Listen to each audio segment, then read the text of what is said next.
Beralih ke informasi selanjutnya, ancaman karhutla di Banyuasin khususnya Kecamatan Talang Kelapa masih cukup tinggi sehingga Kapolsek Talang Kelapa mengingatkan masyarakat untuk tidak membuka lahan dengan membakar, khususnya di dekat lahan perkebunan.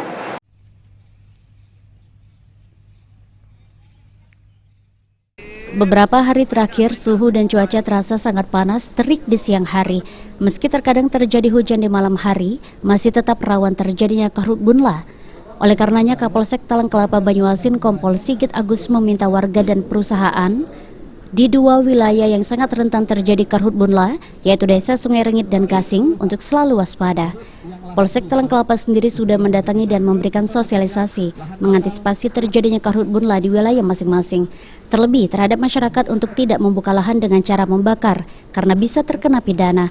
Selain itu juga Kapolsek menghimbau kepada masyarakat yang pergi memancing atau mencari ikan untuk tidak sembarangan membuang puntung rokok.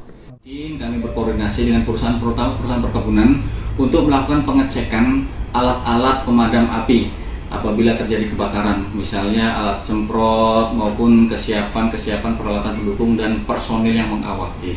Kami secara rutin dan alhamdulillah beberapa hari kebelakang ini memang cuaca cukup panas, tapi alhamdulillah juga masih disertai dengan hujan. Jadi untuk potensi karhutlanya saat ini masih minim.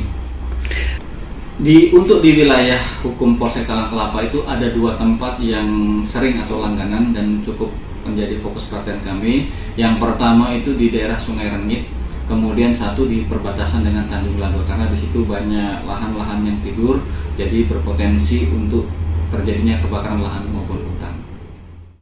Lebih lanjut, Sigit mengimbau kepada masyarakat dan pihak perusahaan perkebunan untuk tetap mengantisipasi di wilayah mereka, serta saling mengingatkan dan tidak membakar sampah atau membuang puntung rokok sembarangan.